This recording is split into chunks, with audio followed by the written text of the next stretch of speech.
Tá, vamos passar a palavra para a Cássio. A Cássio é um aluno do mestrado aqui da Federal de Pernambuco. Vai fazer uma apresentação sobre o equilíbrio reflexivo de Peregrine e Svoboda.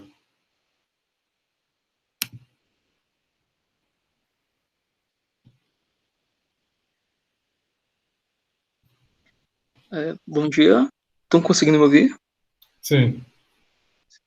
Certo. Deixa eu carregar aqui o slide. A gente ouve, mas não te vê. É porque a minha internet está muito complicada e eu fui simular hoje de manhã com a imagem, deu uma bugada muito forte. Então, acho que Ok. vou deixar só com o áudio, para não travar. Sim, sem problema. Tá aparecendo o slide? Não, ainda não.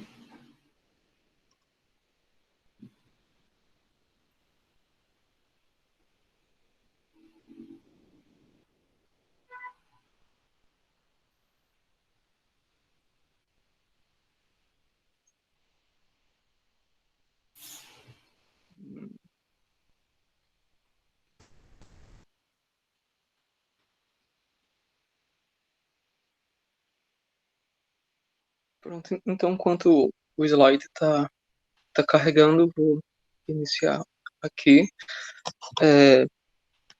No caso, meu objetivo com essa apresentação é tratar de uma obra, dando foco em uma obra específica, que é essa do Peregrino do Svoboda, sobre equilíbrio reflexivo e os princípios da análise lógica, onde que nesse momento eu estou trabalhando tentando produzir uma resenha sobre essa obra, certo? Para ver se futuramente consigo publicá-la e tudo mais. Cássio, eu estou vendo você no vídeo agora, mas Tá? a sua apresentação não está aparecendo, não.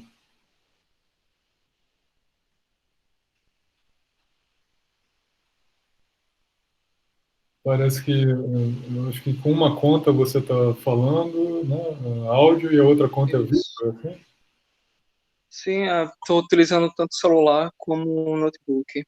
Porque qualquer coisa, se o notebook travar, eu recorro ao celular.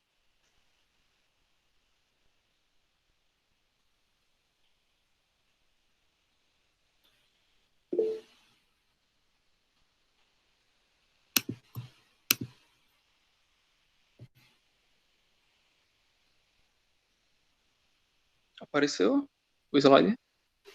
Não, não está aparecendo. Então, apertando apresentar agora.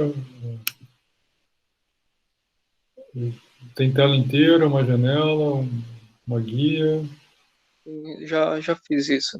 Acho que está carregando ainda. O notebook está muito lento. Você quer enviar para mim? Você pode enviar para mim por e-mail. Talvez eu consiga. Eu posso projetar e ficar passando para você.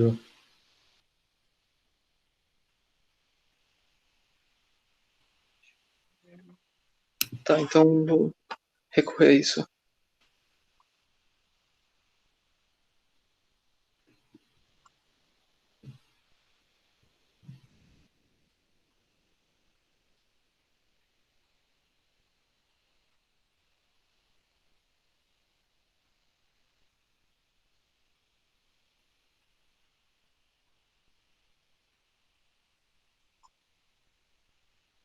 Tá projetando. Tá Oi, projetando agora? Ah, sim. tá. Desculpa, ele tá muito lento. Ok. Pronto. Então, novamente, estou trabalhando esse, essa obra, certo? E, no caso, eu vou trabalhar aqui nessa apresentação. Então, basicamente, a apresentação consiste em duas etapas, certo? Na primeira etapa, eu vou tratar sobre essa obra em específico, E a segunda parte tratar um pouco sobre alguns outros trabalhos, certo? Três especificamente, sobre essa problemática da revisão da lógica e o que eu estou pensando a respeito do que eu vou tratar na, na minha dissertação de mestrado, certo? Então, basicamente, na segunda parte, eu vou tratar de um artigo do Otávio Bueno, sobre é, não a priorismo lógico, certo? Do Priest sobre revisão da lógica e um de Jacques Holt sobre uma espécie de crítica, objeção ao equilíbrio reflexivo. Essa daqui é a estrutura da apresentação, certo? Então, algumas considerações iniciais antes de tratar da primeira parte. No caso, começando por essa questão da motivação para se revisar a lógica, a gente pode entender justamente a questão da atual pluralidade de lógicas, certo? Isso como uma questão filosófica séria deve pensar sobre a própria natureza da lógica e sobre essa questão da revisibilidade da lógica e também a questão das disputas lógicas, né? Os conflitos lógicos, o surgimento de lógicas não clássicas alternativas, propriamente, que desafiam a validade restrita e universal de certos princípios clássicos, que a lógica clássica tem por obediência, certo? E, e a questão também então, uma certa tentativa de desqualificar essas disputas e, e, de certo modo, inviabilizar a revisão da lógica, a gente pode pensar tanto nos desacordos profundos, certo? No sentido de os defensores de lógicas irregulares estão falando sobre coisas distintas e daí não um princípio sobre o qual eles estejam divergindo. É como se os participantes da disputa falassem línguas diferentes e, obviamente, por não haver uma língua comum, uma discussão racional sobre qual lógica está correta não pode existir, certo? E também a questão do niilismo lógico, de pensar o niilismo valorativo aplicado à lógica. Então, assim como no caso de valores e princípios morais básicos, não poderíamos argumentar a favor ou contra regras ou princípios lógicos básicos.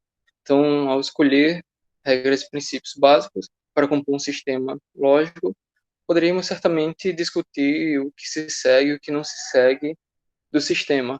Porém, os princípios básicos escolhidos, eles mesmos não são passíveis de discussão, certo? Então, feita essa breve consideração inicial, a gente parte para a primeira parte da apresentação, que consiste em expor esse método pragmatista para se pensar a revisão da lógica, certo? Proposto, no caso, por esses dois autores nessa obra, né? Então, na obra Equilíbrio Reflexivo e os Princípios da Análise Lógica, de 2017, esses dois autores, Jaroslav Peregrin e Vladimir Svoboda, propõem um método pragmatista, naturalista de se pensar a revisão da lógica e de seus princípios. E até, de certo modo, a gente poderia dizer antirrealista, já que eles não veem as leis lógicas como certas entidades metafísicas residindo no mundo formal platônico e também num sentido conceitualista onde que elas são entidades mentais criadas na mente de um indivíduo isoladamente, certo? Mas ele coloca ela como uma espécie de entidades linguísticas, ou mais propriamente ele coloca como regras linguísticas. Lógica é fundamentalmente uma questão de regras de linguagem, certo? Onde que sobre a obra, pelo menos na minha leitura, eu consegui detectar ao menos 6 temáticas, 6 assuntos que eles tratam. Pode ser que uma outra leitura, pode ser que ele tenha toque em mais pontos ou menos. A gente pensar em correção e incorreção como um ponto só, mas, ao meu ver, pelo menos nesses 6 pontos, certo? Onde que a gente agora vai discutir primeiro esse primeiro ponto, que coloquei aqui como lógica e linguagem natural, que é onde que na introdução no capítulo 1 ele desenvolve a tese principal da obra, que é justamente essa relação entre lógica e linguagem, inseparabilidade desses dois elementos, né? Para daí a gente pular para os capítulos 7 e 8, onde que ele trata especificamente sobre o equilíbrio reflexivo, certo? Então, e nos outros assuntos a gente não vai tocar, já que com uma apresentação mais curta, não, vamos tentar ser um pouco mais objetivo, certo?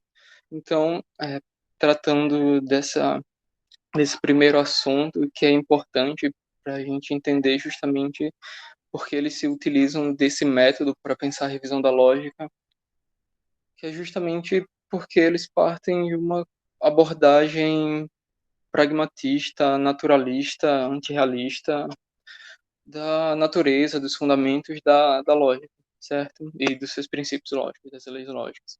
Que, para eles, basicamente, lógica é essencialmente uma questão de regras de linguagem, certo? Onde que o surgimento de regras lógicas, a gente pode entender isso como uma parte integrante, em certo sentido, crucial no processo de desenvolvimento de todas as línguas humanas. Elas foram gradualmente estabelecidas como formas específicas de padrões comportamentais adquiridos por indivíduos, participantes de comunicação, indivíduos competentes de língua, certo? Onde que a gente tem que entender isso como a lógica, as leis lógicas, o estabelecimento delas como parte crucial na evolução, no desenvolvimento da linguagem, das línguas naturais, certo? De modo que, para eles, é um erro, é um equívoco tentar pensar a natureza, os fundamentos da lógica, sem pensar na linguagem, nas línguas naturais, nas práticas linguísticas, já que para eles, eles colocam essa abordagem de que, na verdade, lógica e linguagem têm uma relação intrínseca, certo? Onde que daí, então, as regras lógicas explícitas, elas emergem de forma ascendente na formação espontânea de nossos jogos de linguagem, e que, em contrapartida, tem seu estabelecimento forçado por nossa reflexão consciente sobre esse processo de maneira descendente. Então, ela desempenha também um papel normativo na medida em que a gente estabelece esse status de lei pela nossa atividade reflexiva, a gente utiliza ela para corrigir nossas práticas inferenciais e tudo mais, que é o que comumente a gente vê a, a lógica exercendo esse papel, né? A gente pensa como uma das tarefas principais da lógica fundamental é justamente a questão de ser uma ferramenta para nos ajudar a distinguir, a corrigir argumentos, classificá-los como corretos, válidos, sólidos, como os autores também tratam aqui, certo? Só para não ficar tão confuso, eu quando falo correção é porque é o termo que eles usam aqui, mas correção eles sempre se referem à validade, certo? Enquanto que geralmente a gente vê como correção eles utilizam o termo sólido, que é justamente um argumento válido com as premissas verdadeiras e, obviamente, a conclusão verdadeira, certo? Então, diante eh, dessa abordagem dando ênfase justamente na linguagem natural, nas práticas linguísticas, para se pensar a natureza, os fundamentos da lógica e de suas leis, eles propõem justamente esse método de equilíbrio reflexivo para a gente pensar a revisão da lógica, certo? Onde que a gente pode entender justamente esse conceito, o equilíbrio reflexivo, tanto como um certo estado, como um método, certo? Um estado no sentido de, como coloco, cito aqui, regras,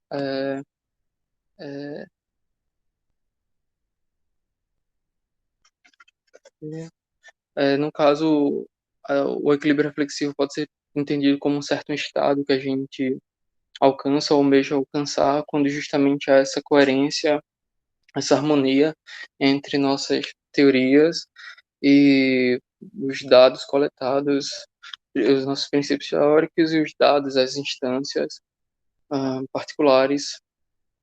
E também a gente pode, e no caso é o que os autores dão mais ênfase, é justamente pensar o equilíbrio reflexivo não como esse estado, mas sim como um método, uma metodologia, um princípio metodológico, um procedimento, onde que basicamente a gente consiste em trabalhar de um lado para o outro entre nossas considerações teóricas, certo? E nossas inferências particulares, tentando se corrigir, é,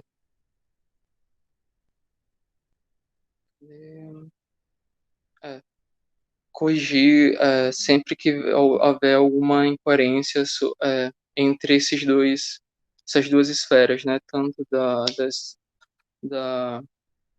das nossas considerações teóricas quanto das nossas inferências particulares, certo? Então, no caso, os autores propõem esse método para a gente pensar a revisão da lógica, certo? E que, no caso, é o meu objeto de estudo na minha dissertação, na minha pesquisa, que é tratar, elucidar esse conceito né, nessa obra desses dois autores, certo? E daí, a partir disso, traçar alguma crítica a respeito dessa noção desses autores, certo? Então, agora indo já para a segunda parte da apresentação, onde que ah, já tendo isso em vista, que essa noção para esses autores, a gente pensar um pouco sobre a, a utilização, a aplicação desse método dentro desse horizonte que é a problemática da revisão da lógica, certo? Onde que a gente vai primeiro é, discutir esse trabalho do Bueno, onde que logo no início desse trabalho ele coloca de que é, a dificuldade do avanço na filosofia da lógica é justamente essa questão de que a gente utiliza a lógica, a, a gente usa aquele que a gente está estudando, né? Então, a dificuldade em avançar nos debates nessa área, né? Aí ele coloca aqui que essa dificuldade é especialmente aguda quando se engaja num debate sobre escolhas de teorias da lógica. Afinal, para decidir entre duas teorias lógicas, precisamos apresentar evidências e argumentos para cada uma. Esta evidência e esses argumentos que precisam ser avaliados devem ser conduzidos no contexto de alguma lógica ou outra. Mas como escolhermos esta última lógica? Parece que estamos encaminhando para uma regressão infinita, certo? E esse ponto que é justamente que eles levantam, que é um dos pontos que é, vai ser crucial para a gente entender essa aplicação desse método dentro dessa problemática e pensar a revisão da lógica, que é justamente essa visão de um certo fundacionalista pensar que, na verdade, a gente está tratando de um círculo vicioso, de uma certa secularidade ou regressão infinita, onde que eu também coloquei duas questões para a gente pensar, sobre essa problemática, que é como podemos racionalmente justificar as nossas escolhas, opções lógicas que fazemos. Se a própria possibilidade de justificação racional já os pressupõe, no sentido da gente ter que realmente utilizar parte da lógica, a lógica para revisar a lógica. Então, como podemos usar a razão para fundamentar os princípios mais básicos da razão sem qualquer tipo de circularidade, arbitrariedade ou regresso ao infinito, certo? Então, ah, tendo também essa problemática em vista, ah, uma outra questão que a gente poderia levantar é de que a gente está tratando sempre sobre a questão de revisão da lógica, mas o que propriamente a gente está falando aqui, né? Que lógica a gente está falando precisa ser revista ou pode ser revista, certo? Onde que daí eu trago também um trabalho do Priest de 2014, onde que basicamente nesse trabalho ele trata sobre justamente essa questão do termo da palavra lógica, certo? Onde que ele coloca de que na verdade se trata de uma palavra ambígua e que a gente pode distinguir pelo menos em três sentidos da palavra, certo? Logo no início ele coloca essas três questões, certo? Na questão a lógica pode ser revista de forma racional e se sim, como se daria essa revisão, certo? E ele logo em seguida apresenta pelo menos esses três sentidos da palavra, a lógica Dawson, a Utens e a Ens, onde que a gente pode pensar da lógica Dawson, obviamente, como a lógica que é ensinada, certo? Onde que está a gente, o que a gente o que se encontra em manuais de lógica, certo? A lógica que a gente utiliza, certo? Que ele colocou aqui, que é como as pessoas realmente raciocinam, e a questão dessa lógica essa lógica tal como ela é em si, certo? Onde que ele, basicamente, a dinâmica do trabalho, ele pega a lógica do Dawson e tenta responder cada questão dessa daí, onde que ele coloca de que a lógica do Dawson ela pode ser revista, na verdade ela já foi revista, certo? Ele dá o exemplo do período medieval, da lógica medieval, onde que tem esse refinamento da lógica aristotélica, e daí também tem essa revisão do silogismo aristotélico, e daí ele argumenta que sim, a lógica, a Dawson pode ser revisada, e ela já foi revisada, certo? Revisada de modo racional, e tudo mais. 5 minutos, Otávio. Tá. No caso da lógica Utens, ele também diz que sim, pode ser revisada, e ele propõe um modelo de uma certa ligação, uma relação de uma espécie de critério, parâmetro para se revisar a lógica, que é justamente essa relação entre lógica Dawson e lógica Utens, a lógica usada, onde que, no caso mais comum, justamente essa lógica ensinada, é, a gente utilizar ela para revisar, no, no sentido de corrigir, melhor dizendo, a, a, as nossas práticas inferenciais, mas a gente utilizar essas práticas inferenciais, a lógica que a gente usa, de fato, para a gente corrigir essa lógica ensinada, mostrando meio que uma relação entre esses dois sentidos de lógica, certo? Que é um modelo que a gente pode ver agora, uma espécie de modelo, uma revisão fragmentada, onde que a gente teria uma espécie de revisão interna da lógica, que é justamente um ponto que me chamou muita atenção nesse trabalho do Jack Rhodes, onde que ele apresenta pelo menos umas duas maneiras de a gente pensar a revisão da lógica, certo? Onde que uma seria justamente uma revisão onde que a gente teria um certo sistema lógico, um outro sistema lógico que entre em conflito com o primeiro, e daí a gente precisaria de uma superlógica, uma espécie de lógica de fundo, onde que, obviamente, os defensores desses dois sistemas lógicos concordariam, teriam esse ponto de convergência, e daí a gente pensaria numa revisão e numa escolha, melhor propriamente, de sistema lógico, qual o sistema lógico é o correto, certo? Então, no caso aqui, se trataria de uma revisão geral e no sentido externo ao próprio sistema, certo? A gente teria que postular uma super lógica, uma lógica de fundo para a gente pensar e pensar na essa questão das escolhas, das opções lógicas com relação a sistemas, né?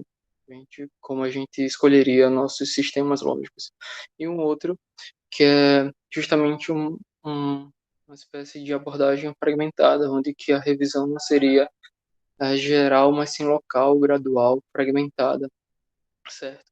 Onde que, no caso, a gente utilizaria não essa superlógica, mas sim as nossas práticas inferenciais. E daí justamente essa visão pragmatista do método, onde que a gente utilizaria a lógica, falando que é lógica formal, o sistema lógico geral, para ele mesmo, é, é, a gente utilizaria ele para revisar ele, mas tendo justamente como parâmetro as práticas inferenciais. E daí a gente teria uma revisão interna, gradual e local, onde que justamente esse autor vai dizer que é onde o método de equilíbrio reflexivo se encaixa, certo? Não é num sentido de um método onde que a gente utiliza para escolher duas do, entre um do, entre um sistema lógico e outro, certo? Postulando um outro sistema lógico, uma espécie de super lógico ou super sistema lógico, mas sim no sentido de essa relação entre lógica e práticas inferenciais, onde que seria uma revisão fragmentada, certo? Onde que ele caracteriza justamente esse método como uma abordagem anti-excepcionalista, onde que basicamente é como uma posição anti-excepcionalista na lógica é que nega que nossas teorias lógicas têm algum caráter epistêmico especial, e daí a posição, uma abordagem anti-excepcionalista é totalmente coerente com a visão revisionista da lógica, certo? Onde que os autores colocam, argumentam que o equilíbrio reflexivo, esse método, esse princípio metodológico seria se a gente utilizasse ele para uma revisão, não seria nesse sentido uma revisão geral, extra sistemática, mas sim uma revisão interna, local, tendo como um parâmetro justamente as práticas inferenciais de nossas percepções intuitivas de argumentos corretos. Então, basicamente, é isso o que eu queria tratar na... Ah, não, desculpa, faltou o último ponto.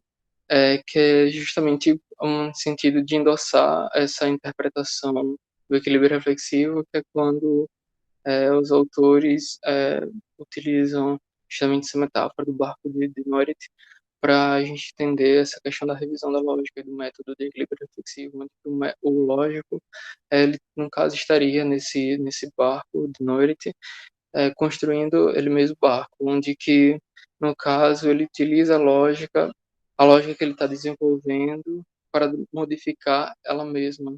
Então, justamente propondo essa abordagem anti-excepcionalista fragmentada e não por comparação de teorias inteiras que é justamente uma das outras abordagens para a gente pensar a revisão da lógica. Então, basicamente, é isso. Desculpa os problemas técnicos, e é isso. Ok. Obrigado, Cássio, pela apresentação. Perguntas, comentários, críticas, sugestões na apresentação do Cássio. Talvez você possa tirar já, Cássio, a projeção.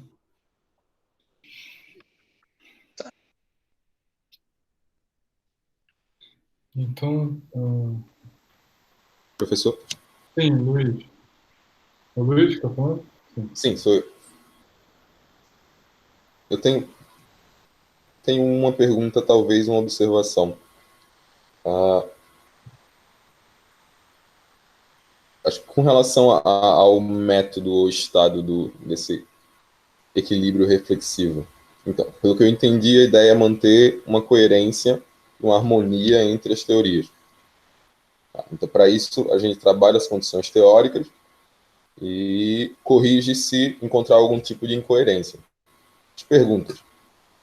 Como que eu trabalho as considerações teóricas? Tem um método específico para isso? Eu sei que o método é tentar alcançar a coerência, mas, bem, qual é o método para trabalhar as considerações teóricas e alcançar a coerência? E o que é que conta como incoerência nesse caso? E eu não sei se eu vou fazer bem, mas talvez uma observação sobre a pergunta que motiva a discussão da fala. Por exemplo, ela está falando: como podemos racionalmente justificar as opções lógicas sem cair no regresso?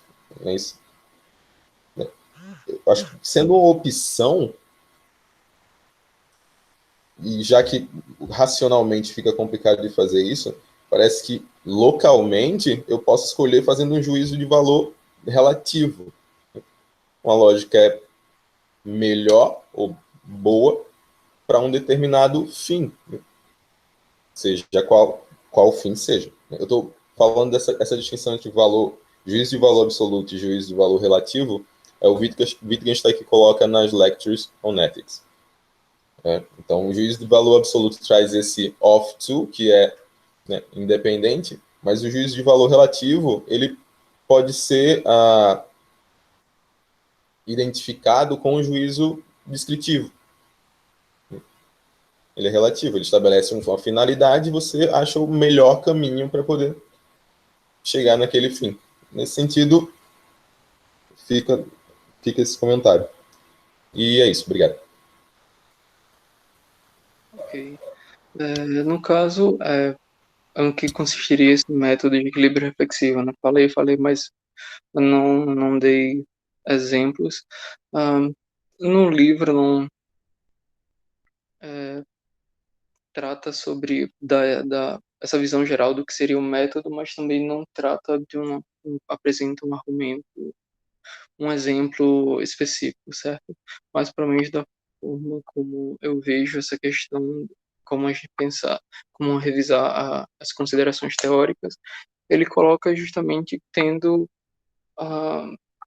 como base justamente essa questão das nossas práticas inferenciais, de nossa percepção intuitiva de argumentos corretos, certo? Quando a gente vê, por exemplo, uma fórmula, um argumento que, pela lógica clássica, por exemplo, dá como válido, mas a gente pensa assim, poxa, tem algo errado, como, por exemplo, algo estranho. Por exemplo, o princípio da explosão, certo? Ah, coloco chove, não chove, logo qualquer outra coisa, certo? E daí isso poderia ser visto na lógica clássica como válida, mas nossa percepção de argumento correto não seria válido, certo? E daí haveria essa motivação para se revisar, se restringir a validade desse princípio.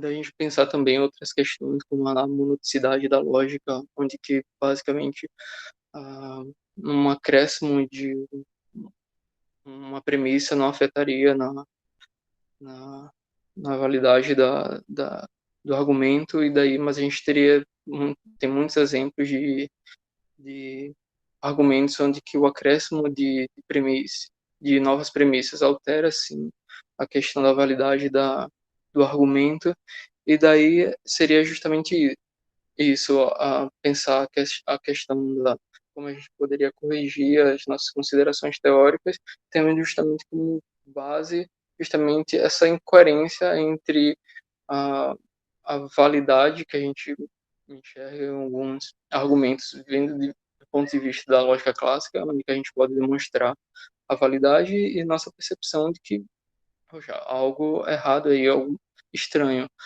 E daí a gente pensaria justamente nessa correção, nessa restrição da validade desse princípio dentro de um certo domínio, claro, né, que é justamente o que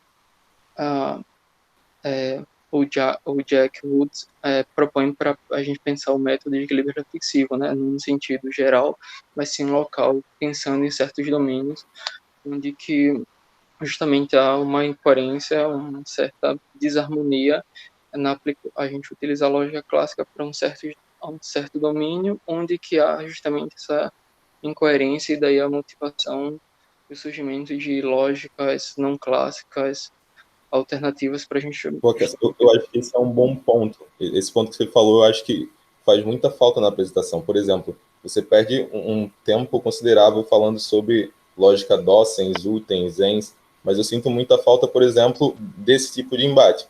Por exemplo, eu tenho lógica clássica e lógica intuicionista. Qual é a melhor? Qual é a certa? Qual é a correta? Entende? E como é que esse método de equilíbrio reflexivo me ajuda a escolher entre as duas?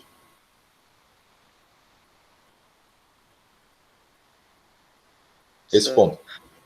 Tá. Poderia muito bem ter trabalhado na questão logo no início, nas considerações teóricas sobre as disputas lógicas, citar algumas lógicas não clássicas e daí pensar em quais princípios estão sendo desafiados ali, e justamente pensar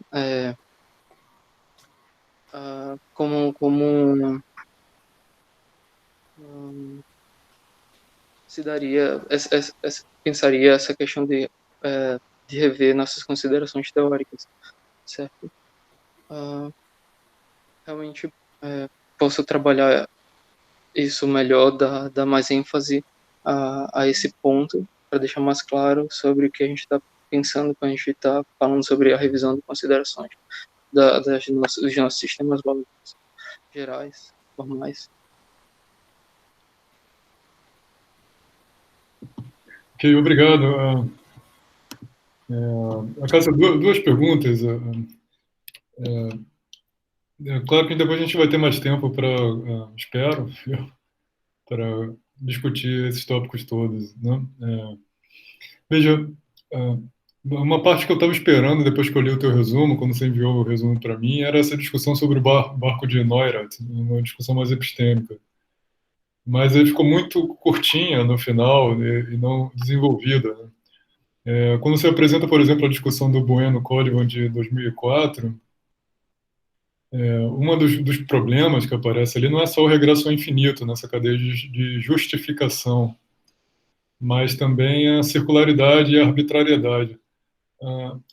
Por que que o barco de Neurath, você está num espécie de barco lógico e vai modificando o barco dentro do próprio barco, a partir do próprio barco, não seria uma maneira circular de justificar a lógica, a revisão da lógica? Eu fiquei curioso em ouvir você um pouco a respeito disso. E o segundo ponto é sobre esse exceptualismo que você apresentou no final em relação ao Jack Woods, nesse texto de 2019. Eu acho que a caracterização de antiseptualismo dele é muito geral, assim, não parece que não existe, ela não tem nenhum tipo de qualificação especial epistêmica, né? Ou privilégio epistêmico, a lógica não teria. Mas eu acho muito geral demais essa caracterização dele, né? Com frequência, essa digamos, literatura sobre revisão da lógica e exceptualismo, excepcionismo, depende de como você quer traduzir isso, vai atribuir que a lógica não é excepcional em relação às ciências naturais, ou ciências empíricas, né? E não há algum privilégio epistêmico, né, delas, né? O que você acha disso? Sobre o primeiro ponto, que é justamente o barco de Núrida, no caso, a única, na verdade, ele cita essa metáfora do barco de Núrida apenas duas vezes no livro. São citações bem curtas, onde que ele só joga isso, mas não discute tão profundamente a respeito. E, no caso, pelo menos do ponto de vista do que eu pude entender do ponto que eles colocam quando propõem essa visão do lógico no barco de Noirite, justamente pensando uma visão, tentando mostrar de que, na verdade, a gente poderia, uma pessoa, uma certa objeção a essa visão fundacionalista, pensar que isso aí é um círculo vicioso, uma circularidade, então, mas não se avança muito, não temos dificuldades aqui, né? Mas o que eles colocam é que justamente não tem como escapar desse caminho, certo? Onde que, beleza, poderia muito bem se ver como uma circularidade, mas quando a gente está tratando sobre práticas inferenciais e, e inferências particulares, a gente não tem como escapar disso. Para se pensar na revisão da lógica, teria que ser desse modo, entendeu? Não teria como escapar dessa circularidade vista de um ponto de vista fundacionalista, onde que, na verdade, para ele se trata de um círculo vicioso, virtuoso, na verdade, não vicioso, virtuoso, onde que é desse jeito. É complicado de ver desse modo, já que, no caso, em um certo momento, a gente utiliza as considerações teóricas para como parâmetro, a gente fixa ele para a gente mover as práticas inferenciais, corrigir elas, e a gente meio que usa as práticas inferenciais para justamente pensar na revisão de princípios lógicos, onde que tem essa dinâmica orgânica, dinâmica, e que não tem como escapar disso. É desse modo. Se a gente quiser pensar na revisão da lógica, não tem como a gente sair disso. A gente tem que realmente entrar nesse círculo que eles colocam não como vicioso, mas sim um círculo virtuoso. E sobre a questão do anti-excepcionalismo, no caso, eu tive contato recente com esse trabalho, não tive como me aprofundar muito sobre esse ponto, onde que foi justamente por isso que só quis jogar e não tratar muito profundamente, já que não tinha condições de me aprofundar nesse tema.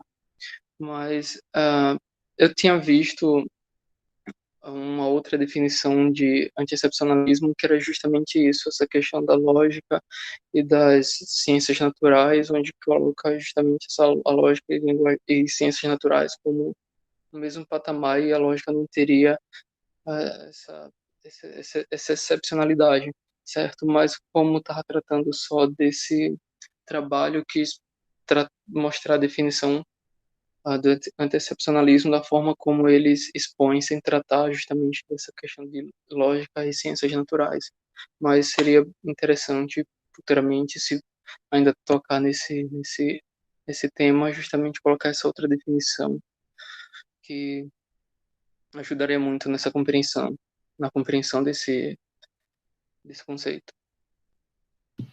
Ok, Cássio. Obrigado pela apresentação, pelas respostas agora. Meus caros, vamos fazer uma pausa de 5 minutos. Foram várias comunicações agora, e depois a gente volta para a apresentação final. Vamos falar mais sobre equilíbrio reflexivo e revisão da lógica para finalizar o nosso mini-evento no meio da pandemia. Então tá bom, 5 minutinhos. A gente volta daqui 11h40.